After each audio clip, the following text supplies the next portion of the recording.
Hi everybody, I'm Bryan Mudd, a fan of South Plains politics. Here's your talking points for this week. Is a leaky pool a sign of a much more expensive problem?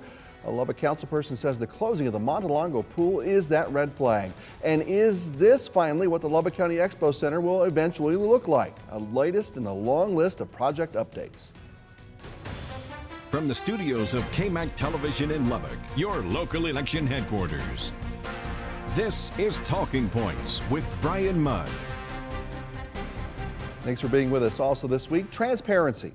How would you feel about having to talk about your worst day in a room full of people with television cameras rolling, knowing that your story could cause you or others legal problems? Not easy, and that's what Lubbock Representative Dustin Burrows has been navigating in his committee's investigation of the Uvalde school shootings. That committee in Uvalde this week talking to law enforcement and others, and they face criticism from people looking for more transparency in those hearings because most of what they've done has been in a closed session away from the cameras to try and make it easier for people to tell their stories. While we all want to know more about what happened, if you think about it, it does make a lot of sense. Uvalde's state representative is asking state leaders for more help because they need more beds and staff at their local mental health facility now. The governor and others have said that more mental health resources are key to help prevent mass shootings. We've been down this road before, and if they believe it can make a difference, the slow gears of government need to move a little faster this time. KAMC's Monica Madden takes a look. In the year following a school shooting in Santa Fe, Texas lawmakers poured $100 million into 13 health-related universities to form the Child Mental Health Care Consortium. I heard from so many teachers and parents and pediatricians that they just didn't know where to go. One initiative is providing telehealth access through a program called T-Chat. The focus of it is identifying these students, brief intervention, assessment, and then stabilization, and then most importantly, connecting them to ongoing care in the community. Dr. Nithya Mani is the Associate Director of the T-Chat program at Dell Medical School. Her hub works with schools in Central Texas, serving more than 200,000 kids. She says that's still not enough. For any sort of mental health care, you could open up a clinic and it would be full right away. That's the level of need that we have. It needs to be expanded. Not enough schools have access to the consortium's resources. Mental health advocates like Greg Hanch say the consortium is moving Texas in the right direction, but there are still large access gaps across the state. Out of the roughly 1,200 school districts in Texas, these telehealth services from the consortium are only running in 337 districts. Uvalde CISD is not one of those districts, but experts warn against positioning mental health as the only solution to preventing violence. Be careful about scapegoating mental illness when there are likely other contributing factors. In Austin, Monica Madden, KAMC News. All right, and Zach Brady is the president of the Lubbock ISD Board of Trustees. Always good to have him in here. You know, everything that happened in Uvalde makes our stomach turn. What does someone, though, in your position also think when they see another school shooting anywhere, but in Texas for sure? Well, the first thing you think about is those families there in Uvalde, obviously. So many of us have friends across the state, and so you think about them and you grieve and you think, what can we do? And then the next thing you think about is, at least in my job, how well situated are we for an event like that? It's something that we've thought about constantly, very often since 2018 in Santa Fe. Well, and the bond that came after that Yes, sir. Really kind of puts you in a position where you could start retrofitting some safety measures onto some of the current buildings, which is not easy and not cheap. But a lot of people have said you all are really ahead of the game on things. What's going on that you can tell us as far as security measures in that? Sure. So in 2018, we took a $130 million bond package to the voters, which did not increase property taxes. And that was taken to the voters with the leadership of our board and Dr. Rollo, our superintendent, and Nancy Sharp, who was our communications and community relations director at the time. And I was very, very proud of that bond package. First of all, it passed with the largest approval we've ever had in LISD, 75-25. The biggest part of that bond, Brian, was for safety and security. And the biggest hunk of that was for a single entry vestibule to be constructed at each of our campuses that were not built like that originally. But these are older buildings too. By and large, the fleet of buildings we operate is quite old, yes. And we also have 2 or 3, as you know, that are historic. And so those have their own kind of complications when you go to doing retrofits. Another live training exercise recently with Lubbock Police and first responders and everyone there to go over procedures and scenarios as well. And these are done from time to time, I know. I know you can't get into a ton of security details, but what have you got from some of these training exercises that have made it helpful for teachers and students as far as safety goes? Sure, We do 2 primary types of those exercises. The first one are the live training, the full simulation exercises. Folks probably saw we did one of those earlier this month at Monterey with the cooperation of LPD and Lubbock Fire and Rescue and other folks in ambulance services, and we couldn't do that without all of that cooperation. We're still cataloging the lessons from that particular exercise. One thing we definitely learned is that we can improve on our reunification procedures in terms of how you put kiddos back together with parents off-site after the event. That process goes all the way through that. We learned some things from the last one, 2019 at Lubbock High, things like idiosyncrasies of the building, where communication systems work, where we need to kind of fill in so that radios and phones work better so folks can communicate. Obviously, Uvalde highlights the importance of good communication.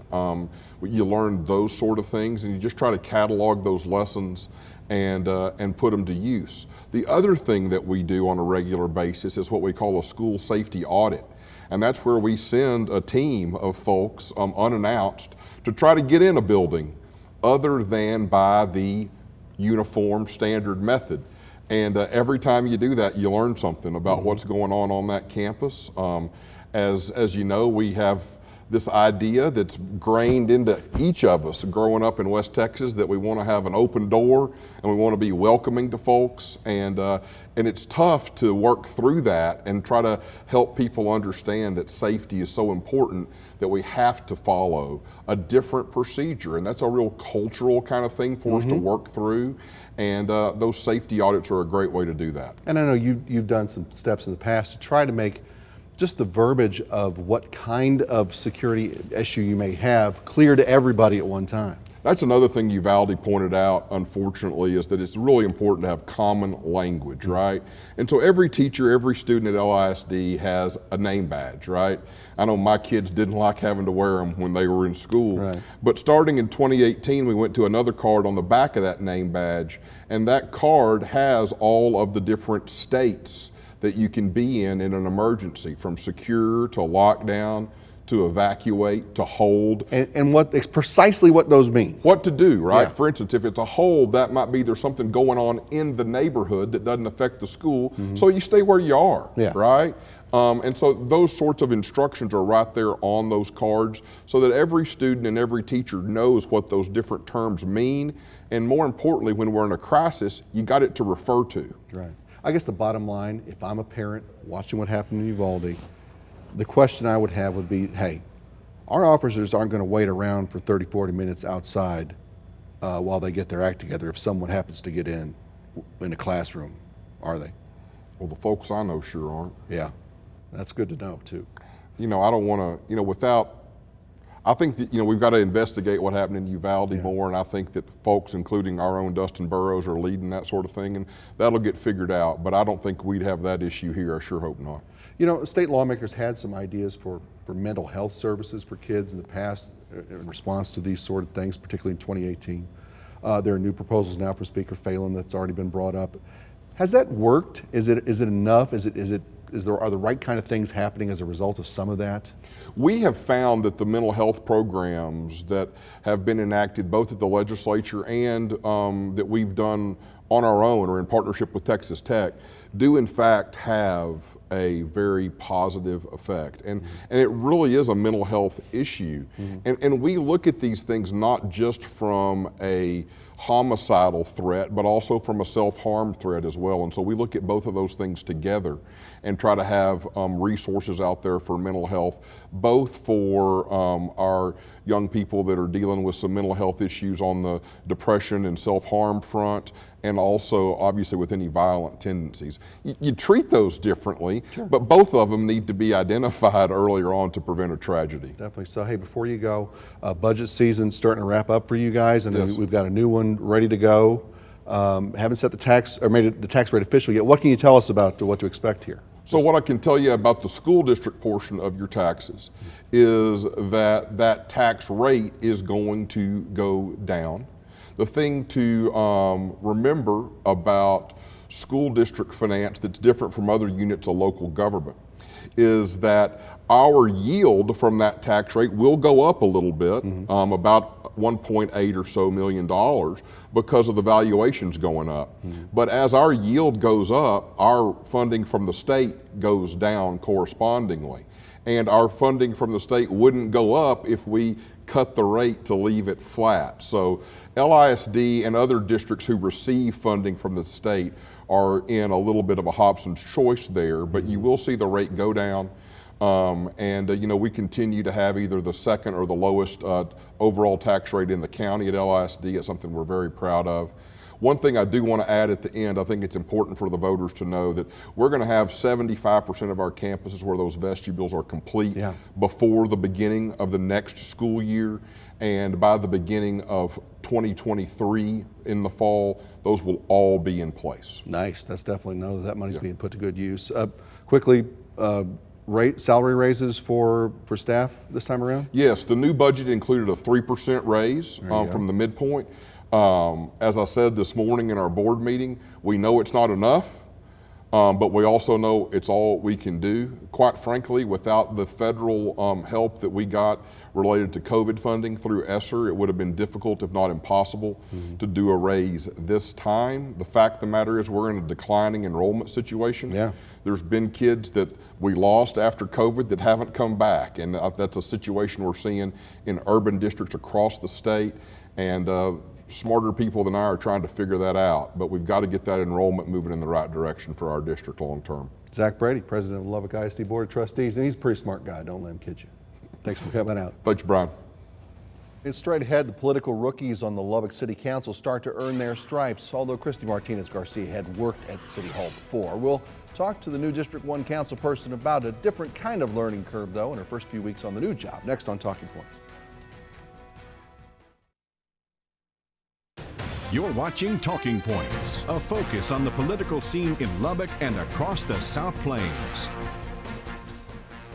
Okay, and now we get to spend 5 good minutes with new District 1 Councilwoman Christie MartinezGarcia. Good to see you again. Great to see you. Oh, now I actually get to talk about what we're doing. As a council person, so even better.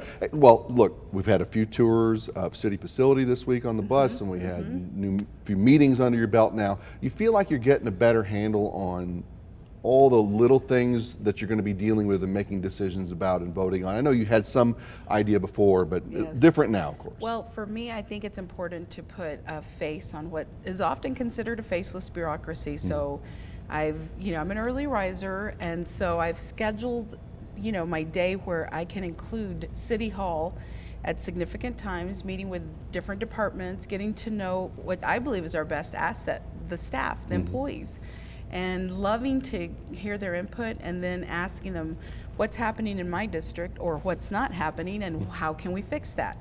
And it has been very positive. I think my biggest thing, if ever we're going to jump in there, would just be all the reading, just catching up, because there's so many plans now, especially after Lubbock 2040, that you're going to be working from. Has that been easy or tough to get a handle on? We have, again, some staff members that have been so informative about the process of things that happen, like the UDC or we're getting ready for budget. So I'm already learning some of the areas of concern. And then in speaking and asking about my district, and I do have to really be on top of my district, because I believe that there's a lot of needs that haven't been listened to. And here's the famous words from folks: "You're very outspoken." Well, we really haven't had a very nothing against any of the council members previously, but I believe that it was time for our voice to be heard. And so, I'm doing my due diligence, and I am making sure I have a very diverse district with a lot of different needs, and I just want to make sure that I am proactive and not reactive. And I know you've heard from a lot of those folks too since winning the job and getting in there and getting sworn in. Have you learned anything about the specific needs of the people in your district or the neighborhoods at that level that you didn't know before? Well, I am making the effort to go to neighborhood association meetings. I've been to a few, and so that's a big plus. But I think the other part is that the needs of one district are, it's almost a ripple effect. You see those needs probably all over the city of Lubbock. And one of the things that I'm finding is aging infrastructure is really a thing. We saw it this week with the Monologo pool set up where it's not even going to be able to open at all this year. And that disappoints me for the families, because these families in Arnett-Benson or anybody that comes, Jackson, they don't have swimming pools at their homes that are maintained like that. But we have continued to band-aid this problem, and all of our pools are dealing with aging infrastructures. Even when I worked at City Hall, it was an issue, and it's still an issue, and that was a long time ago. So we've got to address this. There's ARPA funds. We need to figure out how we can use some of those funds to make sure that we're offering, that quality of life opportunity for our families, because like I said, not everybody has the luxury of having those swimming pools in there, but I sure don't. I have a little plastic inflatable, but I want to make sure that, this is a great outlet for our families. So, these pools are almost 70 years old, so we need to really get on it, because the technology has changed. And unfortunately, we're still dealing with supply issues. And, it has been interesting to learn that we have just band-aided this problem, but it is a problem that reflects a lot of other problems. Yeah, and November will be here before we know it too. We've got the new Citizens Advisory Committee for the road bond deal, sort of seated and ready to go. What's the representation from District 1 going to be on that? Very diverse. Yeah. What I was committed to is I needed someone that actually, first of all, if you are not registered to serve on a city board, this is the time to do it. District 1, the pool has been low, and so I picked from that pool because I felt like that was very important. So one of the persons that I put on lives in the neighborhood, and he has a perspective about those bricks, so I thought his perspective was good, and it would be balanced to the other person who is young and business savvy. And for me, I think it's also important that we're making sure that we're engaging the young professionals of this community, because they are our future leaders, and we need to start giving them the insight so that they can have a foresight. And so that was what I did, is I had two individuals that were completely different, and I think it'll balance to what the other folks in the different districts have, which, by the way, I'm loving our city council, and I'm really excited about that. Final seconds we have, though. How fast does that Citizens Advisory Committee got to get things done and get back to you guys? We're moving. We're not wasting any time. They should be moving or meeting pretty soon. And then one of the things that was decided is that no matter what number attends, there will always be a quorum. And I think that's also very important, because sometimes if folks can't be there, we're going to give them the option of being present or doing it by Zoom. We're going to be able to make sure that those meetings are quick and they move full speed ahead.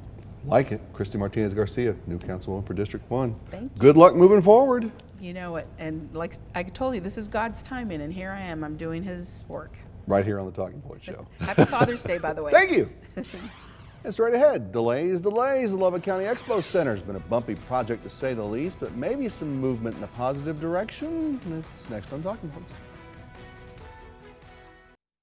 9 months after Lubbock's largest ever capital investment was announced, Leprino Foods broke ground on their Northeast Lubbock facility this week. Nearly $1 billion project expected to be finished by 2024. 850,000 square foot cheese factory fully operational by 2025. Quite a contrast to the Lubbock County Expo Center project. Given the green light in 2018, there may finally be some progress to report, but as our Landry Center found out, it'll still be some time before the lights go on for the rodeo. Because of things beyond our control, we've had to back up a little bit on that. Everything from the pandemic, inflation, and the economy.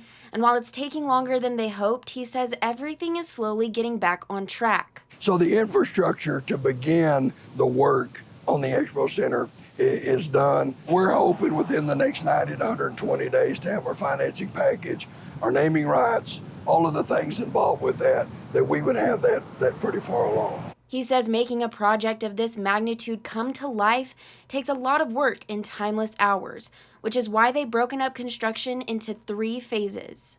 Phase 1, arena, warm-up area. Phase 2 would be what we call the exhibit hall, livestock arena, with some more RV spaces.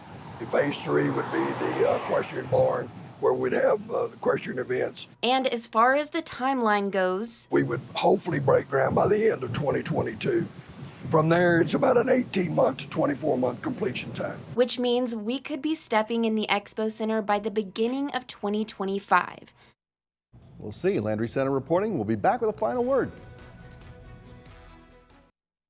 Next week, help for the state's foster care problems coming from Lubbock churches. Hey, send us a comment on our KMAC News Facebook page and at everythinglubbock.com. Click weekly features and talking points to stream this and many of our past shows. That's all of our time for all of us on Talking Points. We thank you for watching. We'll see you right here again next week.